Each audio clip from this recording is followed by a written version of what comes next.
Let's begin the broadcast with breaking updates coming in. A concerning update from the Strait of Hormuz. An Indian crew member has been killed after two UAE oil tankers were hit by the Iranian cruise missiles. 8 other crew members have also been injured in the attack. 6 of them are Indians. According to the UAE, the tankers were sailing through Omani territorial waters when they came under missile fire. The vessel suffered the attack, while the second tanker, Al Bahia, was also struck. UAE has condemned the attack in the strongest terms, calling it a violation of international law.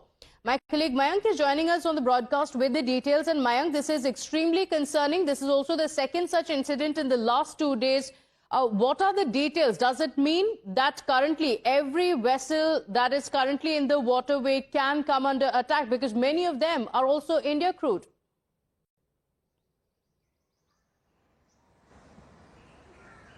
Absolutely, Pratibha.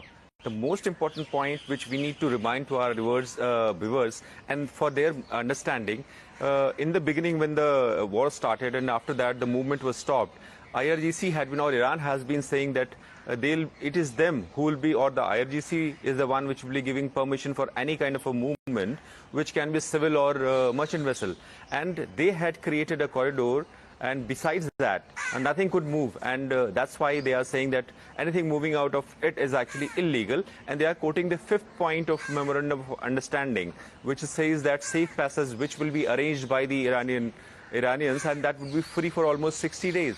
But what comes in is actually, after that, there was a naval blockade from the US side, which stopped every vessel which was moving towards or coming out from Iran. Now what happens, the ratio, the proportion of the Indian seafarers in this area or across the globe is very, very high. We need to not to forget that almost 18,000 was the number quoted before this second round of volley has started, of military operation has started. And 18,000 were the numbers which were not only on board, but they were offshore also, manning the facilities which work for the movement or safe movement of these vessels. What happens is actually, we need to also remember that in one of the operations, when the naval blockade from the US side was on, one of the merchant ships was hit and one of the Indians had lost life, them also. It becomes really incumbent upon us that advisories are issued in such a way that the people follow and lives are saved and it doesn't get repeated. But then proportion, as I said, is very high of Indians seafarers. Yes. It might happen that even if the next time any ship is hit, we might find an Indian on board. And what also comes in between is actually that Iran again has said that nothing moving out of their corridor, which they have decided is going to be illegal, Pratibha. Yes. It gets complicated further. Absolutely. It's very complicated because currently it looks like every vessel can come under attack, either by the Iranian side or by the US side. And that has been very clear. Do stay with us, Mayank. UAE Ministry of Foreign Affairs has condemned in its strongest terms the Iranian hostile attacks targeting the national oil tankers. Now, let's get you the statement that has been issued by the UAE. Now, this becomes very important. The regional factor becomes very, very important. The UAE has condemned and denounced in the strongest terms the Iranian hostile attacks that targeted the national oil tankers with 2 Iranian cruise missiles while transiting the southern shipping lane of the Strait of Hormuz within Omani territorial waters. In this statement, the Ministry of Foreign Affairs has affirmed the Iranian hostile attack resulted in the death of 1 Indian national. So that has been confirmed in this official statement. The death of 1 Indian national and injury of 8 others, including 4 who sustained serious injuries. Of this 8 as well, there are 6 who are Indian nationals. The injured comprise 6 Indian nationals and 2 Ukrainians. The ministry extended its sincerest condolences. And then it comes to Iran again, saying the ministry underscored that this Iranian hostile attack constitutes a flagrant violation of the UN Security Council resolution, which affirmed the importance of freedom of navigation and rejected the targeting of commercial vessels. We have Major General Shashi Asthana joining us on the broadcast. Thank you for joining us. Major General, this is extremely concerning. Indian nationals have been killed. And it doesn't look like the attacks are going to stop because these threats are currently continuing from both sides, Iran as well as the United States. How is it going to proceed from here? See, these attacks are going to continue for some time, but thereafter the attacks will peter down because, in my opinion, Iran doesn't have to attack to the extent they are attacking.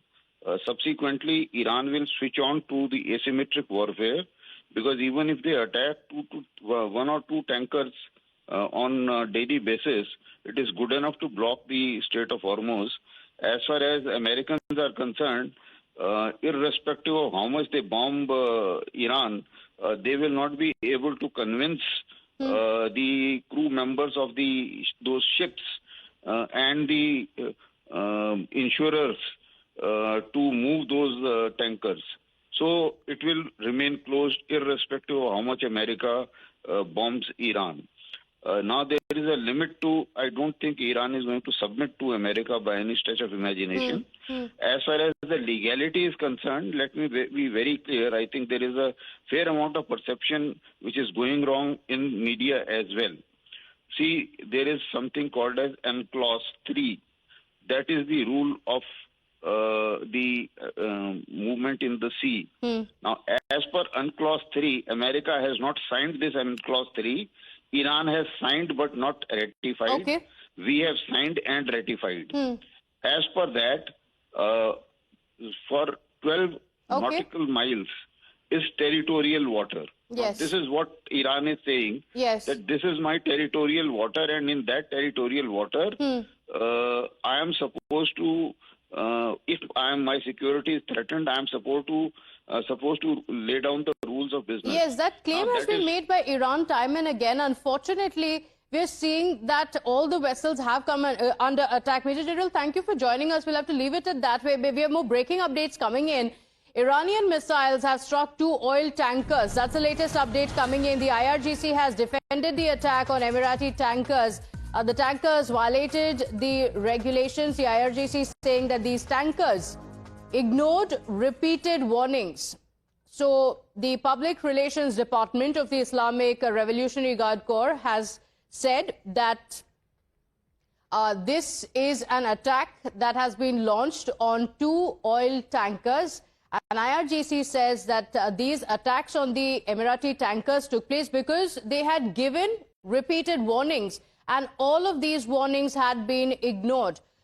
News editor Foreign Affairs Akanksha Swaroop joins us on the broadcast with the details of Iran's response. And Akanksha, it is clear that Iranian side has only defended its attack on the tankers. So UAE has condemned these attacks and has called it aggression by Iran. Iran says that the regulations have been violated. There were multiple warnings given. There was no response, and that's why IRGC had to launch the attack. Absolutely. And Pratibha, these are 2 national oil tankers belonging to the UAE, Mombasa and Al Bahia. They were attacked with 2 Iranian cruise missiles. Remember, they were not just carrying Ukrainian nationals, but the one Indian national who has lost his life. The fact of the matter is that Iran is equally responsible for the killings of foreign nationals now. If they say that people in their country are being killed, then what is it that they have to offer in terms of an explanation with regards to all of these innocent foreign nationals who are being targeted on the commercial shipping vessels as well? And so UAE not only has condemned this attack, we are awaiting a formal condemnation to arrive from the Ministry of External Affairs at the moment as we speak. There's a lot of chatter, I can tell you, within the ministry group where we are requesting them for a response. But remember, the word coming in from UAE is also a strong and a very stern reminder to Iran that there is a need to, in fact, put up with the maritime laws of the sea, which are in alignment with the United Nations. And what we are observing right now is in clear violation of the UNSC Resolution 2817. As you rightly highlighted, Iran has come out with that response that the IRGC did fire those warning shots. That's exactly what they've been saying. Even when GFS Galaxy, the Cyprus-flagged vessel, was attacked just 2 days ago, where an Indian seafarer, remember, is still missing. Many of the others were rescued, but that one Indian seafarer is still missing. Yes, and we've seen 2 such attacks now. Do stay with us. We have more breaking updates coming in of how tensions are only rising across the Middle East as well. Air raid sirens have been sounded in Bahrain, with authorities activating the country's air defense systems as a precaution. Gulf nations remain on high alert, Mayank, because these concerns continue that they could become the potential targets if this regional conflict continues to escalate.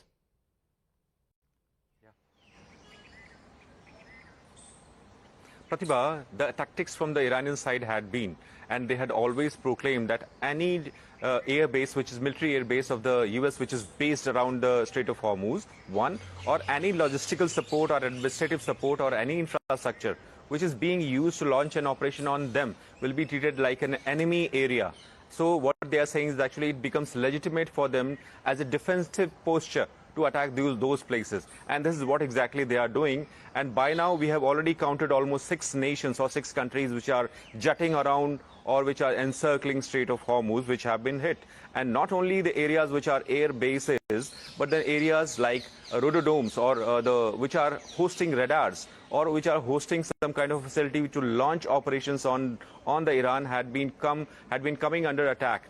This is the kind of operations which have been used by the IRGC. The other point is actually they had been firing missiles and drones, which was being proclaimed that their ability to fire them has been not only struck down, had been brought down, but then what we see is actually Iran had been continuously using multiple kinds of missiles, which can be cruise missile, which is ballistic missile also, and drones which are of multiple types.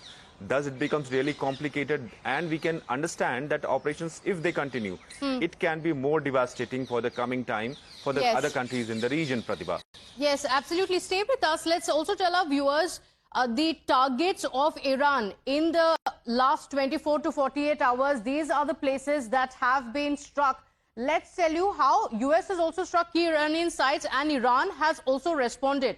Now, Iran responds not by targeting US directly, of course, but by hitting strategic sites in the region, including the US bases. And multiple such attacks have taken place in Bahrain, an attack also taking place in Jordan. But in Bahrain, it is the US base that was targeted. In Kuwait as well, the US surface-to-surface missile base was targeted by Iran. In Kuwait, the fuel depots, the air defense infrastructure has been targeted by Iran. And similarly, in Oman as well, the FPS long-range systems, the detection radars have been targeted by Iran. So there have been targets of Iran on strategic points of the United States. And that's the reason why in the entire region, there is a high alert. Let's also get you more breaking updates now coming in of Iranian strikes and the response that has come in from Trump. Now, the Hormuz standoff has taken quite a dramatic new turn. The US President Donald Trump has announced that naval blockade will be reimposed. And he says that it will span the Persian Gulf, the Sea of Oman, and the Strait of Hormuz. Trump also has made it clear that global shipping will be allowed to pass through, but not the Iranian ships and the ships of the countries doing business with Iran. Here is what the US president has said. Well, I think it's going very fast. We've demolished their military. We're hitting them very hard. We had a deal yesterday or the day before yesterday. It was all done. And then they broke up that deal immediately because they found out there was something in the deal they didn't like. And they're wired differently, and we're not going to put up with it. We are just going forward. We're attacking them tonight. We're taking out all of their capability for anything having to do with the Strait, with the Hormuz Strait. And I think in the end, we will end up just controlling the whole thing. And what they're doing is being very foolish, very stupid, and they've treated people horribly. So, Akanksha, that complicates the situation further. In fact, Trump has also gone on to say that the United States will also charge 20% fee for the cargo that is shipped through the Strait of Hormuz. How will it work? That absolutely makes it even worse than what Iran was declaring, because remember, what Iran was charging was close to $1 to $2 million per vessel, and they were targeting an annual return of, say, $40 billion. But now what the US president is announcing is 20%, and that's humongous. 20%, depending on the cargo that the vessel is carrying, is going to amount to nothing less than $20 million. And that is, in fact, a nightmare for the entire shipping industry, Pratibha. But more importantly, whether or not that actually, translates onto paper, we'll have to see, given that even Iran and Oman have not been able to really spell out how they are going to levy that toll fee. But as far as the return of the US naval blockade is concerned, the US president said that this will be, again, back to what it was between, say, April 13 and June 18, when the non-compliant ships were returned. The compliant ships were given a safe passage. Now, what could be a non-compliant ship according to the US Navy could very much be a compliant ship according to Iran, depending on their own allies. So over here, it's in fact the shipping industry and countries which are in fact caught between the devil and the deep blue sea, because if you could be a friendly nation to the United States, it could very well be the opposite case for Iran. So that means that you will still be targeted by the IRGC if the US CENTCOM still gives you a safe passage out here. So it is the shipping industry which is currently caught in this quagmire between the United States and Iran. Is there going to be an alternate route? We do not see so, because remember, the Bab al-Mandab is also another route which was being targeted by the Houthi rebels. They had in fact declared, and yesterday we've seen how Yemen is back in the line of fire as the Sana'a airport, the airport in Sana'a had to be evacuated. So the situation remains extremely tensed and on tenterhooks, not just for these commercial vessels, but also for the many seafarers. In fact, 180 to 200 of them are from India, which are currently stranded there. Yes. The Indian government will have to kick into action at the soonest. Yes, lives that are at risk, and also what it means for the economy as well, because this is going to have a very dramatic escalation in the costs. We have more breaking updates coming in of the standoff in the Strait of Hormuz growing sharper by the hour. Remember, this blockade started at about 2:30 a.m. and now Iran has issued a strong warning to the United States, saying it will not allow Washington to interfere in the management of the strategic waterway. This warning comes after the US President Donald Trump announced the reinstatement of the American naval blockade. And Mayank, we've seen the result of this, because Iran has clearly said that it's not going to accept it. But that means that even if the US naval blockade actually continues, the vessels passing from there could still be targeted, even by the Iranian drones.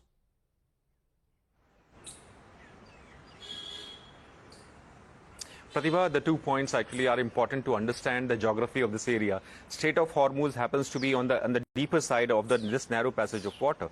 Gulf of Oman is actually the entry point or the mouth of the Strait of Hormuz, through which the people or the vessels, they enter either Strait of Hormuz or they exit the Strait of Hormuz. So these are two separate entities. And mind it, Iran had been saying that they'll be, whatever the arrangements will be made, will be in conjunction or together with Oman in that case.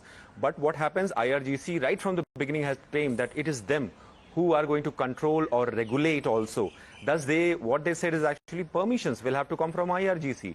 And there has to be a corridor which has to be followed, which they chalked out. And they had been saying that anything moving out of that corridor is going to become illegitimate.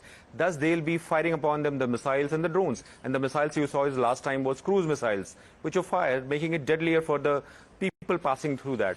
It becomes psychologically threatening for every vessel operator in that area. And as has been rightly brought out by Akanksha, these highly capital-intensive cargoes which move from that side, and that could go from not only $1 billion or even above that. So this is the kind of a danger which follows or lurks around that area. And even if what you saw is actually, if naval blockade has started from the US side, last time the ships which were not even moving towards Iran were hit being said that they were sanctioned part of the ships actually. Thus what happens, Yes. it really becomes complicated and ambiguity remains there. So what we might see on the ground is actually people might start movement of their vessels, which are highly capital intensive, Pratibha. Okay, all right. We have more breaking updates coming in of the U.S. Central Command completing the latest wave of strikes against Iran at 10:15 p.m. This is the official statement from the United States. During the 5-hour mission, U.S. forces successfully struck military targets across Iran. And they've given details of these attacks as well, saying this is to further degrade Iran's ability to attack commercial shipping. So, Akanksha, the U.S. Strikes also continue, a fresh wave of strikes, and U.S. going on to say, of course, that this is to degrade Iran's ability to attack. Oh, absolutely. And they are continuing to attack the southern province of Iran. As we've seen, the latest strikes in this round that has been embarked on by CENTCOM, I can tell you these explosions have been reported in Kish Island, in Qeshm Island, in Bushehr and Bandar Abbas yet again. So Bushehr, Bandar Abbas, Qeshm, they happen to be repeatedly getting pounded by the U.S. forces. And as you rightly highlighted, the CENTCOM is looking towards degrading Iran's military capabilities. What does that mean? Well, yes, these are also their military sites housing their drones, their military installations, but more importantly, because it is adjoining to the Strait of Hormuz, it's also one of the critical reserves for oil and for crude as well. We do not know for how long will they be sparing Karg Island as well.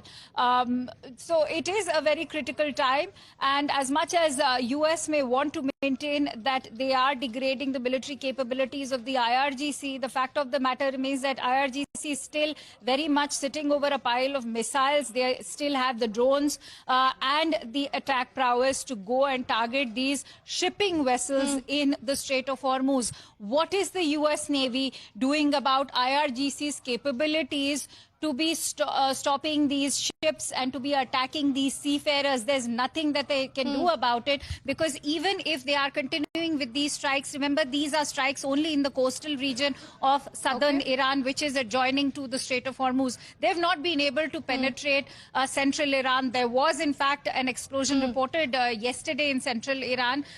Some days ago, even Tehran was targeted, but the US forces have not really made it to, say, the deeper parts of Iran, which is why the IRGC is still equally fortified. Okay, all right, Akanksha and Mayank, thank you for getting us all those details. But look at the numbers. Imagine that more than 50,000 US service members are currently deployed across the Middle East. Is it sustainable for the United States? What's going to happen next? These questions still continue, but for now, there has been a very, very dramatic escalation. With that, it's time for us to slip into a very quick break here. We'll be right back. Stay with us.